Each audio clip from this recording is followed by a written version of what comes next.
Clapas.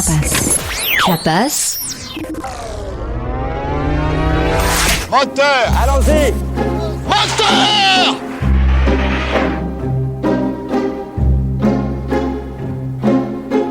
Je déteste les vétérinaires. Je préfère attendre les certificats de la communarde. Moi, je comprends pas comment toi qui es si méfiant, tu as tout à coup une confiance illimitée dans la poste, les chemins de fer, la bureaucratie, puis surtout la police. Parce que je suis un bon Français et je crois dans les institutions, y compris les téléphones. Vous venez d'entendre la voix de Alain Delon et de Michael Lansdal, et dans un film de Joseph Losey, un film de 1976, Monsieur Klein. C'est justement de ce film dont je veux vous parler.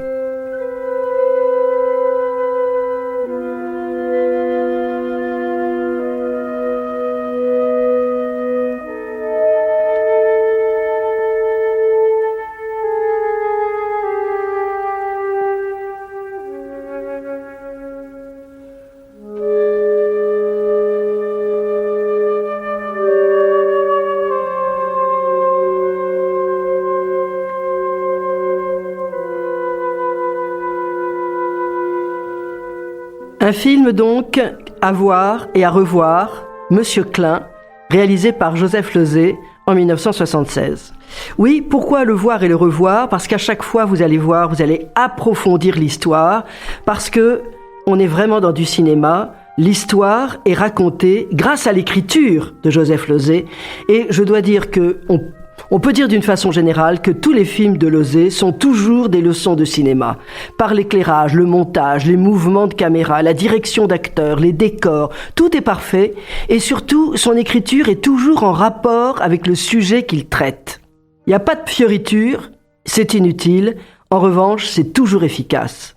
Alors d'ailleurs, quand on voit sa filmographie de Joseph Losey, écoutez, il y a quand même quelques films dont on peut se souvenir, notamment Accident, The Servante, dont je vous ai certainement parlé sur ces mêmes ondes, comme dit l'autre. Et il y a chez Losey une obsession pour les rapports humains. C'est un peu comme Scott Fitzgerald. Scott Fitzgerald écrivait « Toute vie est un processus de démolition ». C'est terrible. Et je crois qu'il y a cette idée-là chez Losey. C'est-à-dire qu'il y a aussi chez Losey un rapport de maître à esclave qui se trouve toujours ou dans la plupart de ses films. Et Monsieur Klein ne déroge pas à la règle, la dualité des personnages est omniprésente sous diverses formes.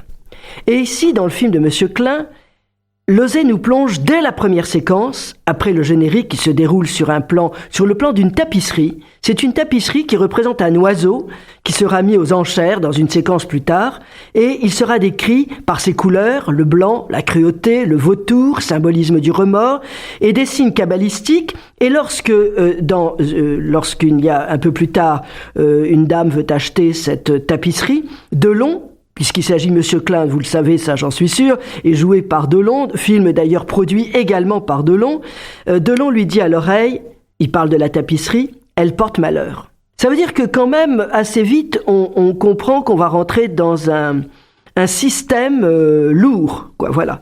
Et donc cette séquence qui est placée au début du film, elle résume au fond le film, et elle annonce la trajectoire, le chemin que M. Klein, donc joué par Delon, va suivre à la recherche de lui-même. Mais revenons au début du film.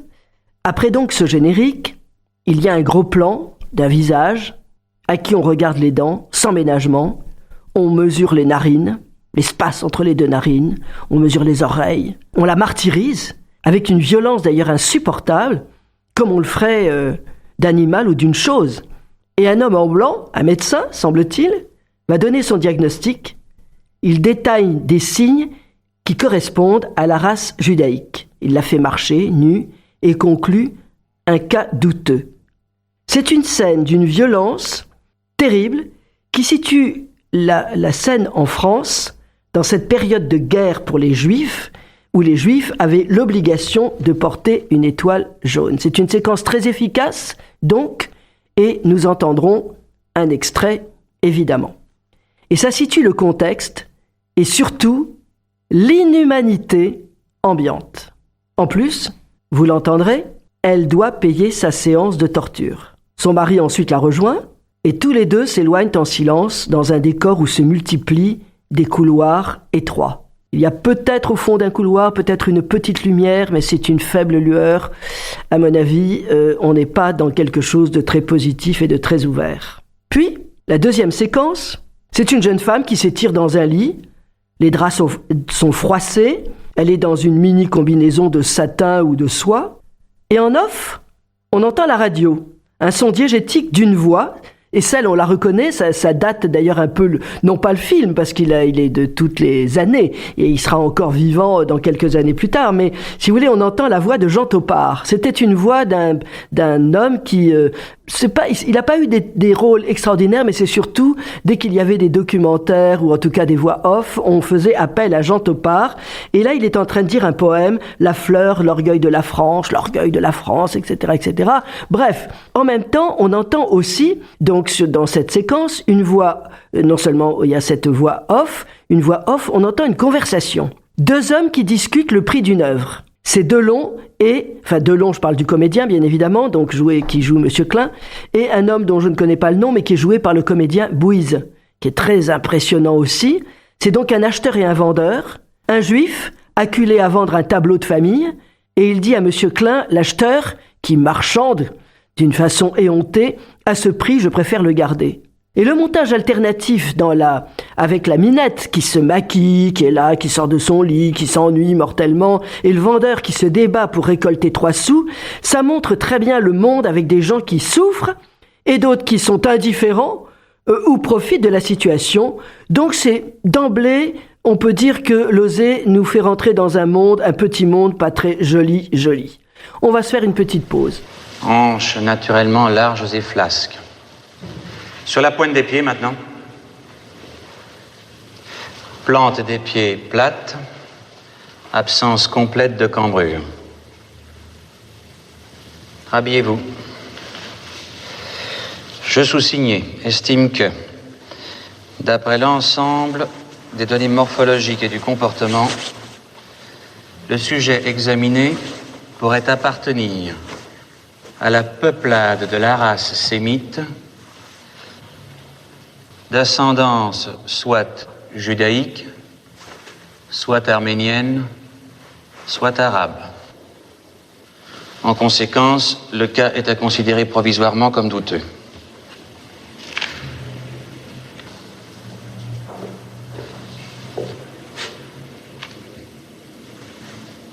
Vous pouvez partir.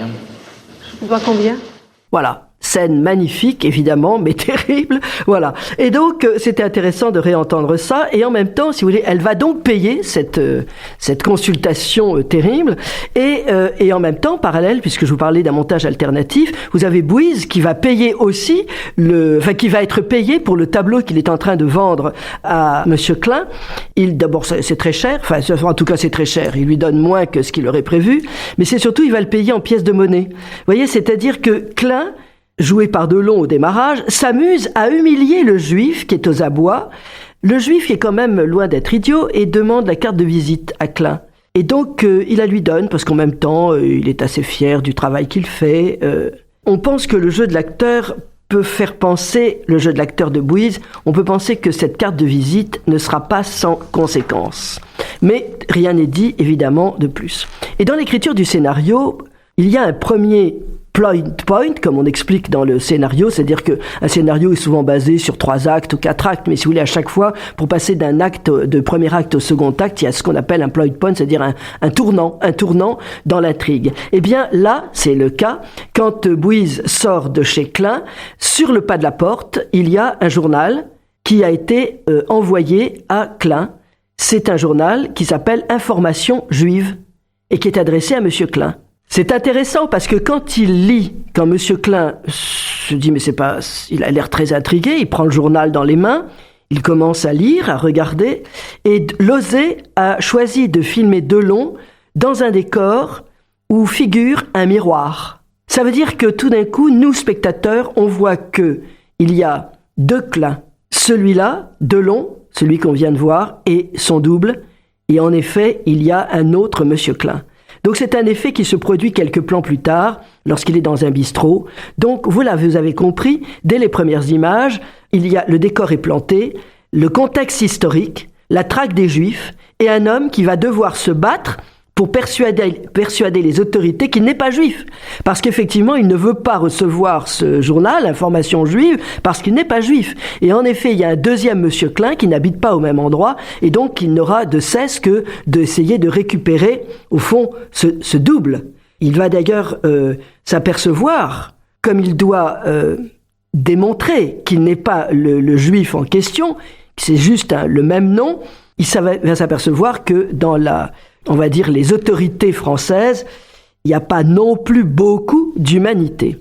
Et donc, Klein Delon, je parle de Delon cette fois-ci, n'aura de cesse d'essayer de se séparer de ce double, et sans doute inconsciemment, de se séparer de la part sombre en lui.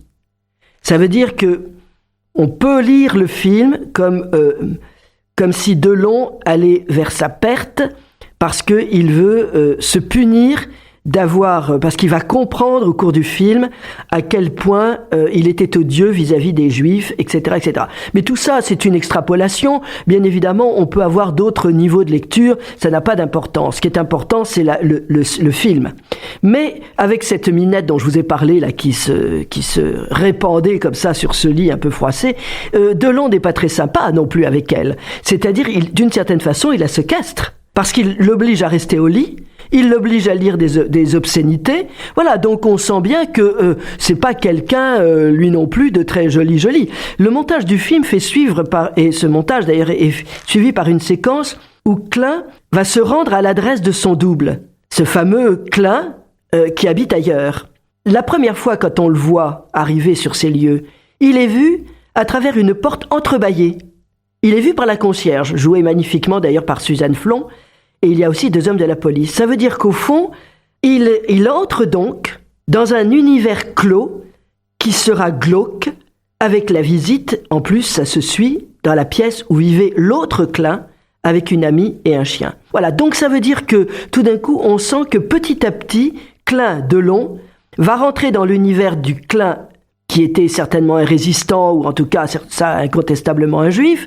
Voilà, donc c'est fait avec une subtilité très fine.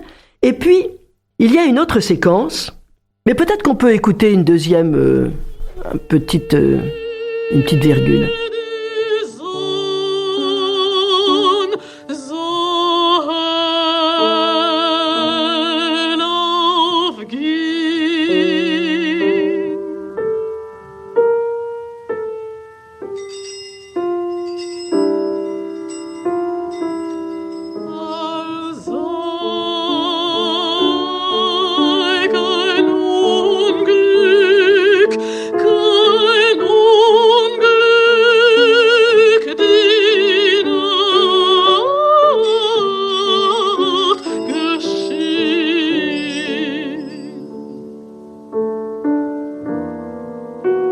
Voilà, donc là vous entendez un personnage un petit peu androgyne qui chante dans une pièce allemande. Alors j'en parlerai peut-être un peu plus tard, mais je trouvais que c'était intéressant parce que même là vous sentez qu'il y a quelque chose de sombre, hein, et effectivement c'est très sombre, voilà, mais c'est du très beau spectacle. Et donc Klein Delon, dans la continuité du film, va aller à une soirée avec son avocat, qui est joué par Michael Lonsdal, que vous avez d'ailleurs entendu en début, et Michael Lonsdal est là avec sa femme, et on apprend que, en demi-mot, qu'elle est la maîtresse de Delon, et qu'évidemment, elle est assez jalouse de cette petite jeune femme, Janine, qui se trouve dans le plumard constamment de Delon. Voilà.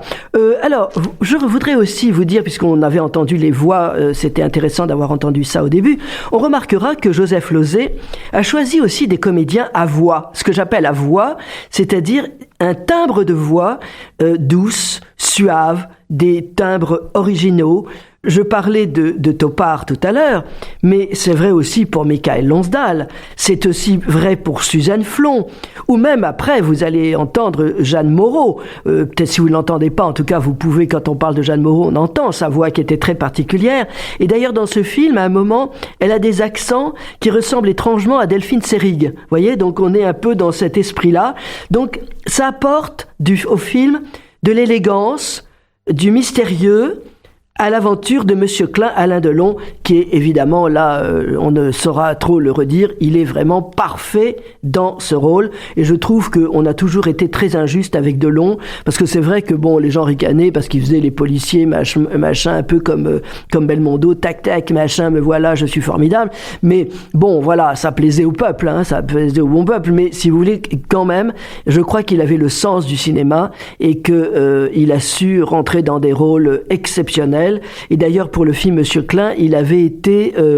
le public n'a pas bien aimé ce film, ça n'a pas eu beaucoup de succès, mais en revanche, il avait obtenu le César du meilleur acteur. Il n'était pas venu le chercher parce il savait que la profession ne l'aimait pas. Voilà. Bon, c'était quelqu'un de droite, alors dans la profession, les gens, ils n'aiment pas. Voilà. Bon, bref, ceci, la parenthèse étant fermée, cette quête ou enquête de Delon serait banal, au fond, d'une certaine façon, s'il n'y avait pas la concomitance avec le contexte de guerre et la traque des Juifs. Parce que cette idée de double, de deux hommes qui portent le même nom, ben ça, vous savez ça, on l'a vu chez Hitchcock, notamment dans La Mort aux trousses. La Mort aux trousses, vous vous en souvenez, c'est un film de 59 avec Cary Grant. Il tient le rôle de Kaplan, K-A-P-L-A-N. Ben oui, il y a deux Kaplan. Et en même temps, ben, ça ne vous a pas échappé, les deux Klein ou Kaplan, ça commence par un K. Alors c'est vrai aussi qu'on peut penser à Kafka, kafkaïen. C'est vrai qu'il y a quelque chose quand même qui est un peu une intrigue un peu kafkaïenne. Voilà, donc tout ça évidemment ça fait appel quand même à un peu de culture. Voilà, donc Losey va en plus multiplier les indices de façon à ce que le spectateur comme Klein soupçonne tout le monde. Et nous aussi, spectateurs, à tel point d'ailleurs que, par exemple, quand je disais que la femme de son avocat, Pierre, avait été la maîtresse de Delon, qu'elle n'aimait pas la petite... On peut penser que c'est elle qui a fait en sorte de causer des ennuis à Klein Delon. Voilà, tout ça, c'est intéressant. Et à un moment, il va y avoir une lettre qui va arriver chez Klein. Et il s'apprête à l'ouvrir, pour la lire évidemment, et il est chez lui et la radio marche, et dans la radio vous avez est diffusée une chanson d'amour, et en même temps c'est vrai que c'est une lettre qui s'adresse à un amour qui est signée par une femme. Ça apporte du suspense parce qu'elle dit tu ne dois pas le rater, elle parle d'un train parce que cette fois ce serait affreux. Donc on ne sait pas de quoi il s'agit, mais on découvrira plus tard que c'est la voix, on n'entend pas la voix, mais c'est Jeanne Moreau qu'il va rencontrer. Et donc il y va à la gare, parce qu'il a peur de rien, Delon, Klein. Il y va, et là, une voiture de luxe l'attend et l'amène dans une maison bourgeoise. Et très intéressant parce que quand on arrive, d'abord on se demande si cette maison est réelle. Parce que d'abord il neige, donc on est dans un paysage glacial avec de la brume, tout est givré, de la neige partout, etc., etc. Donc on arrive dans un château magnifique qui est avec des fenêtres ouvertes, allumées. Et quand il rentre dans le château, il passe par des couloirs vides, mais il s'aperçoit que contre le mur il y a des toiles et certaines ont été enlevé. Et il y a la trace sur les murs. La trace de quelque chose qui a existé mais qui n'est plus. Et évidemment, ça renvoie à son travail, c'est-à-dire il achète des toiles à des juifs qui sont obligés de vendre pour se trouver un peu de pognon. Donc voilà, tout ça est intéressant, ce sont des petits signes comme ça dans le film qui font la qualité du film, évidemment. Et ce château, donc, arrive, c'est très étrange, et il y a une femme, donc je vous le disais à l'instant, Jeanne Moreau, qui va d'ailleurs venir dans sa chambre, dans la chambre parce qu'il dort sur place, dans sa chambre pour venir récupérer la lettre. Donc incontestablement, c'est elle qui a écrit, mais elle parlait non pas à Klein Delon, mais à Klein le juif, qui est évidemment ailleurs. Mais en revanche, à un moment, le téléphone sonne, ou en tout cas non, elle entend un bruit off, c'est une voiture, elle y va, et il y a un plan magnifique où on la voit sortir, c'est le point de vue de Delon, et elle sort dans la neige, elle a un manteau rouge, c'est magnifique, et elle voit un homme qui sort d'une voiture, ils s'embrassent, et l'homme repart. Donc incontestablement, cet homme, ça devait être le monsieur Klein, qui évidemment se cache. Et alors, ce qui est aussi très intéressant, et c'est là que je parle toujours de réalisation cinématographique, dans la chambre où dort Delon, il y a le premier plan qu'on voit de cette chambre, avant qu'on le voit dans son lit, c'est un gros plan sur une tapisserie qui représente un serpent. Un serpent. il y a une petite conversation entre Delon et Jeanne Moreau qui lui parle de ce serpent et elle dit il attend de manger sa proie. C'est un peu comme son clin à elle. Il y a donc, si vous voulez, ce personnage que l'on ne connaît pas, il est aussi comme une menace, constamment. Mais elle aura même traité d'ailleurs Delon, mais cette fois-ci, donc Monsieur Clin Delon, c'est-à-dire pas son amour, mais celui qui est, pour elle, c'est le double, c'est Delon, évidemment, elle le traite de vautour, parce que c'est un nécrophage. Donc voilà, tout ça, c'est une allusion, en plus de ça, à son métier d'acheteur à bas prix des œuvres qui appartiennent à des juifs dans le besoin. Voilà, donc tout ça évidemment est très cohérent, c'est très subtil, c'est très fin, on entre dans cette histoire et on est oppressé un peu comme Delon. Il y a même aussi une séquence, et là c'est pour ça que Lauzet n'a peur de rien, Pierre, donc l'avocat joué par Michael Lonsdale, avec sa femme qui a donc été la maîtresse de Delon, Delon vient les rejoindre parce qu'ils sont dans une église, ils sont c'est la communion solennelle de leur fille. Voilà, donc ça veut dire que, voilà, on mélange tout, il n'y a rien de manichéen, et on s'aperçoit que tout est très compliqué, parce que, voilà, d'ailleurs vous le savez, parce que la femme de Pierre, tu ne convoiteras pas la femme de l'autre, etc., etc. Ça veut dire c'est des préceptes qu'on a un peu oubliés. Et donc, petit à petit, on va commencer à en savoir un peu plus sur la personnalité du fameux Robert Clin, qui est donc le double de Delon. C'est la raison aussi pour laquelle Delon commence à s'inquiéter et se demande, il va voir son père. Là, il y a une très très belle scène, parce que le père, pas sûr du tout que ce qu'il dit soit vraiment vrai. À un moment, il lui dit « Mais comment tu peux me dire une chose pareille? Il n'y a pas de juifs. Nous avons une branche hollandaise, c'est d'accord, mais nous, ce sont des Français, nous sommes Français et catholiques depuis Louis XIV. » Mais à la fin, quand il dit ça, on voit bien qu'il y a un gros plan sur son visage, pas sûr que ce soit vrai, et en même temps, il y a aussi une petite chose, mais que l'on voit, je vous assure, au bout de la 3e ou 4e fois où vous voyez le film, la toile que Bouise vient vendre au début à Delon, eh bien, c'est le portrait d'un bourgeois hollandais. Voilà, c'est pas anodin. Comme il semblerait que dans la famille de Delon, il y ait eu une branche hollandaise, des Clin hollandais. Voilà, tout ça, moi je vous donne pas la réponse, vous l'avez certainement, en tout cas vous avez une réponse comme moi, chacun sa réponse, c'est d'autant plus intéressant. Vous le savez, un bon film c'est quand on est co-auteur.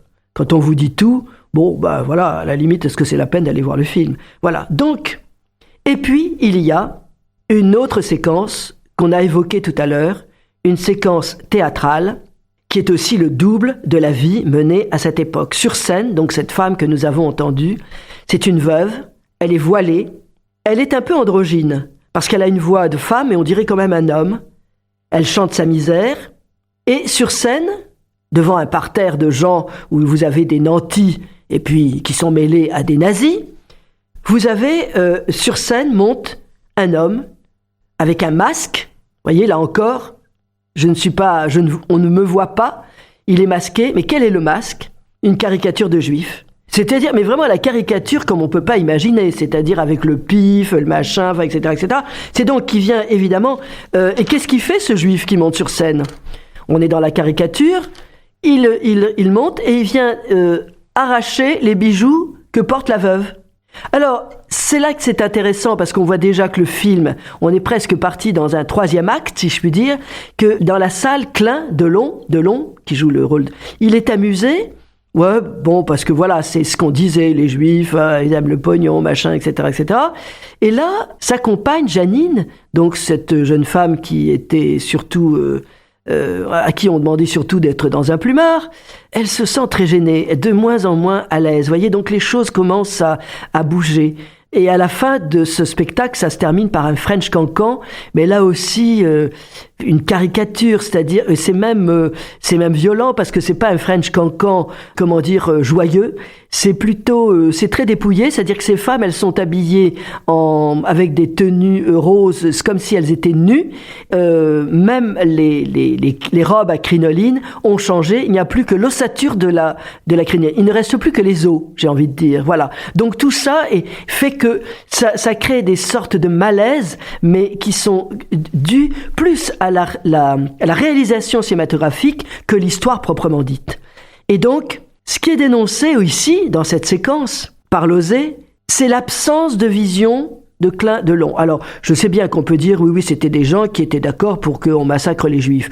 Oui, non, je sais pas, j'en sais rien, je ne sais pas. Ce qui est sûr, c'est que je crois qu'ils voyaient rien. Vous savez, mais ça, aujourd'hui, c'est pareil, hein. Des gens qui voient, excusez-moi, mais il y en a de moins en moins, donc ça a toujours été comme ça. C'était comme ça, et ce sera comme ça. Et donc, ce qui me semble intéressant dans ce film, au-delà de ça, de ce problème de Juifs qui est évidemment au premier plan, c'est cette quête dont je vous ai déjà parlé de Delon vers ce double. Il est attiré vers ce double. S'il y a une enquête autour de lui, à la fin, c'est parce que c'est lui qui est allé se mettre dans ses filets. Alors, pourquoi ? Est-ce qu'il est allé à sa perte ou vers sa rédemption ?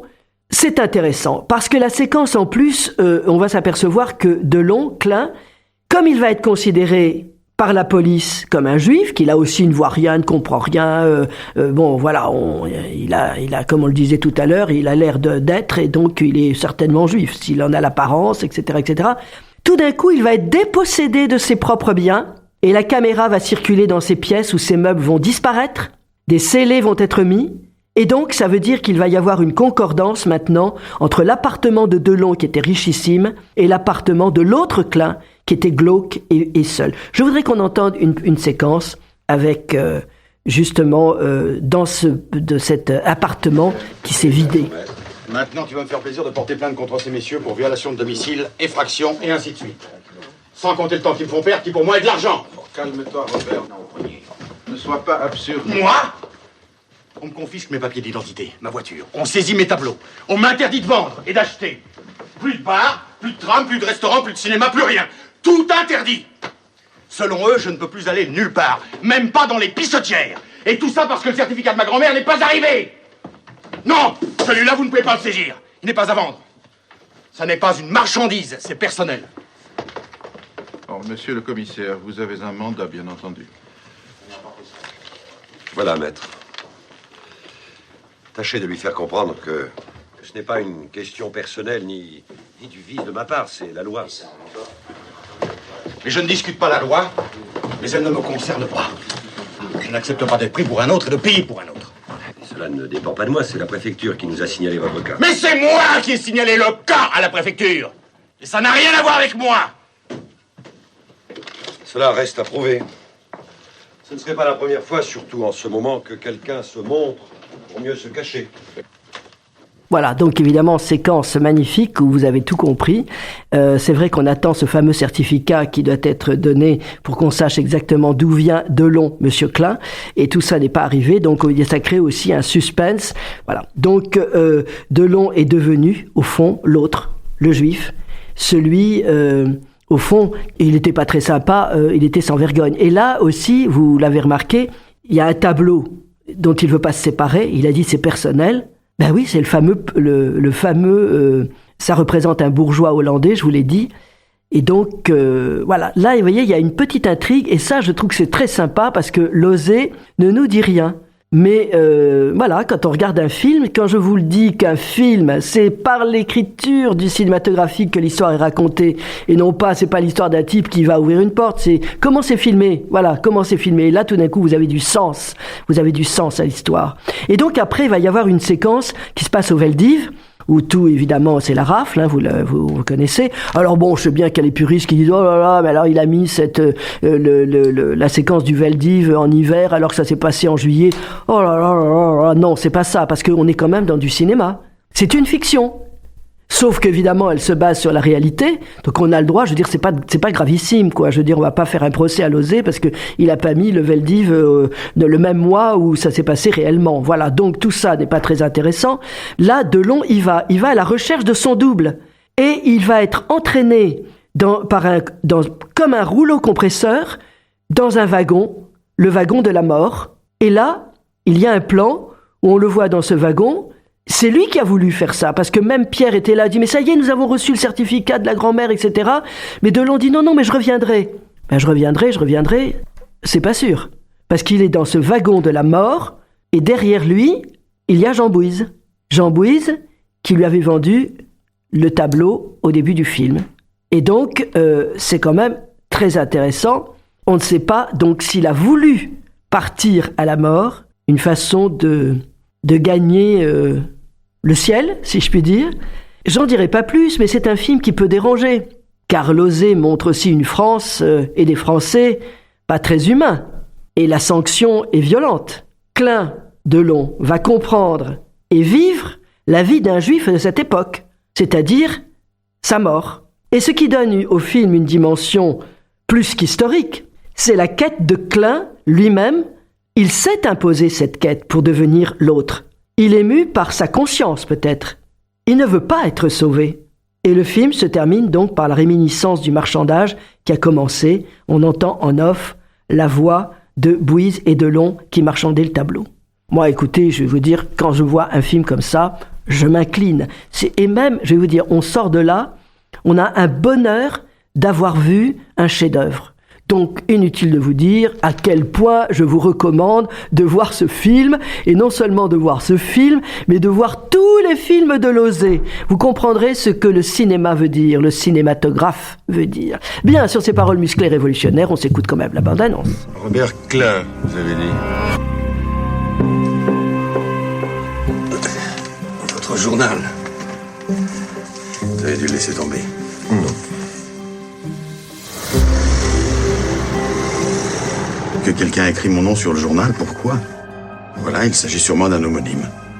Il y a Robert Klein, mais l'adresse n'est pas la même. Qui a filé, mais qui t'a laissé avec son problème. Même taille, même cheveux, la même allure, quoi. Est-ce qu'il y a des juifs dans ta famille? Je te dis, nous sommes français et catholiques depuis Louis XIV.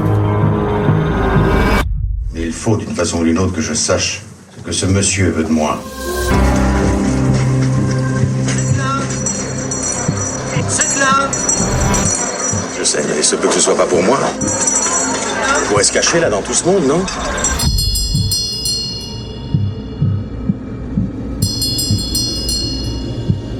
Je suis fou.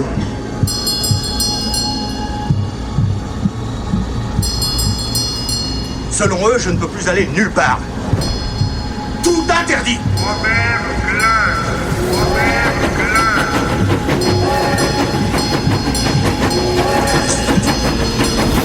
Qui est à l'appareil? Robert Klein. Je vous cherchais, moi aussi.